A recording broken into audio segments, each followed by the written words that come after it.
Assalamualaikum warahmatullahi wabarakatuh teman-teman. Gimana kabarnya? Semoga tetap sehat ya dan semangat dalam mengerjakan kebaikan gitu. Pada saat ini saya akan coba bercerita sedikit tentang bagaimana sih sejarah penyembahan berhala di kota Mekah itu. Karena sama-sama kita tahu ketika Nabi Muhammad lahir itu kondisi Mekah saat itu bisa dikatakan jahiliyah. Kenapa jahiliyah? Karena banyak sekali penyimpangan dan bentuk-bentuk kesyirikan yang ada pada saat itu. Mereka yang menyembah berhala, menyekutukan Allah dan lain sebagainya, banyak lah. Lalu kenapa kok bisa seperti itu? Karena yang kita tahu, dan sebetulnya teman-teman, kota Mekah itu dibangun oleh Nabi Ismail, Nabi Ismail alaihissalam.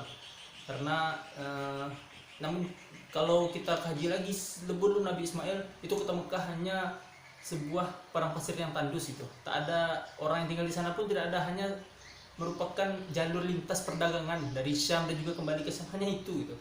Lalu ketika wahyu Allah datang kepada Nabi Ibrahim untuk membawa Nabi Ismail dan Siti Hajar datang ke Mekah dan meninggalkannya di sana, dan sampai timbullah air Zam-Zam yang saat ini kita kenal gitu.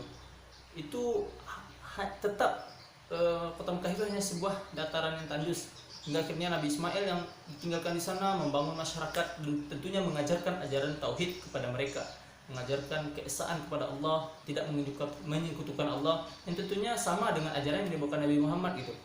Lalu dibangunlah kota Mekah hingga akhirnya datang lahirlah Nabi Muhammad gitu.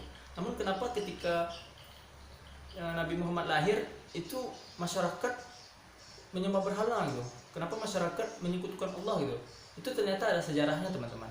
Lalu dan pada saat ini saya akan coba bercerita sedikit bagaimana sejarah itu ada gitu.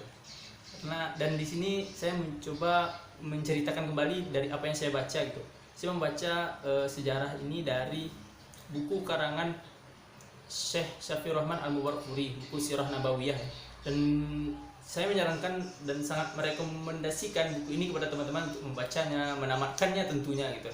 Karena banyak sekali peristiwa-peristiwa Nabi yang belum kita dengar gitu, dan tentunya bisa kita teladani nantinya, baik itu dalam peperangan, dalam dakwah Nabi, dalam rumah tangga Nabi, dan juga dalam bermuamalah pun ada, dan banyaklah cerita-cerita atau peristiwa yang tentunya ilmu baru yang kita dapatkan setelah membaca buku tersebut.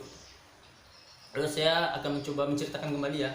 Jadi dalam buku ini diceritakanlah bagaimana sejarah berhala itu datang ke kota Mekah. Baik teman-teman, jadi sebelum Rasulullah SAW lahir, itu bahkan berabad-abad ya sebelum Rasulullah, sebelum Rasulullah SAW lahir, itu ketika itu kota Mekah dihuni oleh Bani Khuza'ah, namanya Bani Khuza'ah, dan dipimpin oleh pemimpinnya yang bernama Amr bin Luhai. Jadi Amr bin Luhai ini merupakan pimpinan Bani Khuza'ah yang pada saat itu dipandang oleh kaumnya, dipandang oleh masyarakat Mekah sebagai orang yang alim, orang yang bijaksana, bisa dikatakan seorang ulama lah kalau istilahnya kita saat ini, seorang ulama, dan karena dia alim dan segala macamnya. Lalu ketika itu Amr bin Luhai datang atau melakukan perjalanan ke Syam, ke negeri Syam, negerinya para rasul. Jadi seperti yang kita ketahui, rasul-rasul dari keturunan Nabi Ishak. Jadi kita cerita sedikit ya. Nabi Ibrahim kan, Nabi Ibrahim alaihissalam mempunyai dua orang anak, yang keduanya tentu menjadi nabi, yaitu Nabi Ismail alaihissalam dan Nabi Ishak alaihissalam. Jadi dari keturunan Nabi Ishak itu banyak keturunannya yang menjadi nabi, Nabi Yusuf, Nabi Yakub, Nabi Musa, Nabi Isa, Nabi Zakaria, Nabi Yahya dan lain sebagainya. Bisa kita lihat lagi sejarah teman-teman. Itu banyak banyak keturunannya yang menjadi nabi dan rasul. Namun dari keturunan Nabi Ismail tidak ada yang menjadi rasul hingga akhirnya Nabi Muhammad SAW penutup para nabi, dan hanya itu yang menjadi rasul gitu. Jadi memang dari keturunan Nabi Ishak ini banyak yang menjadi nabi, dan karena itulah Nabi Ibrahim digelari bapak para nabi teman-teman. Lalu dan keturunan Nabi Ishak yang menjadi nabi itu banyak diturunkan di negeri Syam ya. Negeri Syam itu negeri Palestina sekarang dan juga beberapa daerah di sekitarnya itu. Lalu kembali ya ke topik.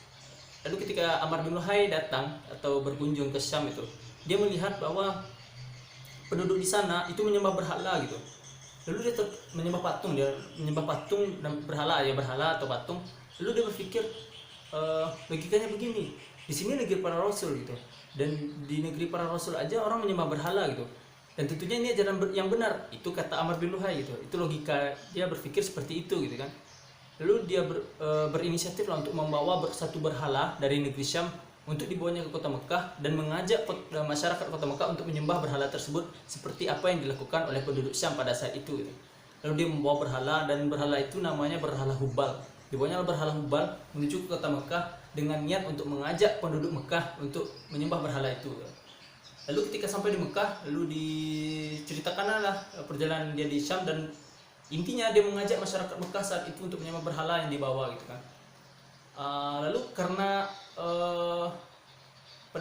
karena pada saat itu masyarakat Mekah menganggap Amr bin Luhai ini adalah orang yang alim, orang bijaksana, yang seperti kita katakan tadi, istilahnya ulama lah gitu kan pada saat ini. Lalu dan berpikir ini dia tidak mungkin membawa ajaran yang salah gitu kan, pasti dia membawa ajaran benar, dia orang alim toh gitu kan. Lalu akhirnya masyarakat Mekah ikut kepada ajakan Amr bin Luhai untuk menyembah berhala. Nah, jadi begitulah teman-teman bagaimana peristiwa atau sejarah penyembahan berhala di kota Mekah, hingga akhirnya penyembahan berhala itu berlanjut sampai ketika Nabi Muhammad lahir, sampai Nabi Muhammad menjadi Rasul itu mereka tetap mempertahankan menyembah berhala gitu. Dan karena itu pula mereka mencoba menghentikan dakwah Rasulullah, dan bahkan sampai mencoba membunuh Rasulullah SAW.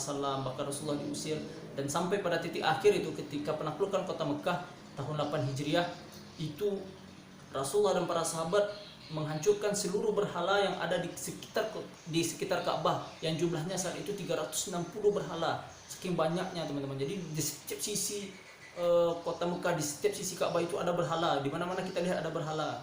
Saking buruknya situasi pada saat itu. Jadi kenapa buruknya itu awal mulanya dari situlah, dari Amr bin Luhai yang membawa berhala dari negeri Syam, negeri para rasul, yang dikiranya pada saat itu ajaran yang benar karena dibawa oleh bukan dibawa oleh rasul, dibawa dari negeri para rasul gitu. Itu suatu logika yang sedikit salah gitu kan. Dibawalah oleh Amr bin Luhai itu berhala Hubal, dan disuruhnya lah seperti yang dijelaskan tadi, diajaknya penduduk Mekah untuk menyembah berhala. Bahkan sampai saat Rasulullah lahir, sampai Rasulullah menaklukkan kota Mekah tahun 8 Hijriah, itu banyak berhala-berhala besar, Lata, Uzza dan lain sebagainya itu. Dan akhirnya dengan kuasa Allah SWT dan dengan kegigihan kaum muslimin dan Rasulullah tentunya, akhirnya berhala-berhala itu dapat dihancurkan pada penaklukan kota Mekah tahun 8 Hijriah. Nah, mungkin itu teman-teman sedikit cerita tentang bagaimana sejarah penyembahan berhala di kota Mekah. Jadi semoga menambah wawasan teman-teman. Jadi yang dulunya kita berpikir ini sudah jahiliyah dari dulu, nyatanya tidak teman-teman. Dulu pada saat kota Mekah awal dibangun oleh Nabi Ismail itu murni ketauhidan kepada Allah SWT, murni ajaran yang dibawakan oleh Nabi Ismail alaihissalam, dan tentunya sama dengan ajaran yang dibawakan oleh Nabi Muhammad SAW. Tidak menyekutukan Allah sekalipun, sedikit pun gitu. Lalu ketika pimpinan Amr bin Luhai inilah berhala masuk dan sampai kepada Nabi Muhammad, dan seperti yang diceritakan tadi gitu. Mungkin itu teman-teman sedikit cerita, semoga bermanfaat dan menambah wawasan teman-teman dalam sejarah keislaman kita. Dan seperti yang saya sampaikan tadi, saya bercerita ini berdasarkan sumber yang saya baca, yaitu Sirah Nabawiyah karangan Syekh Safiur Rahman Al-Mubarakfuri, dan saya sangat merekomendasikan teman-teman untuk membaca dan menamatkan buku ini gitu. Sangat banyak lah, tidak bisa dijelaskan di sini gitu bagaimana apa yang saya dapatkan dalam buku ini gitu. Lebih baik teman-teman yang langsung membaca. Mungkin itu cerita sedikit dari saya, semoga bermanfaat. Jika ada salah saya mohon maaf. Assalamualaikum warahmatullahi wabarakatuh.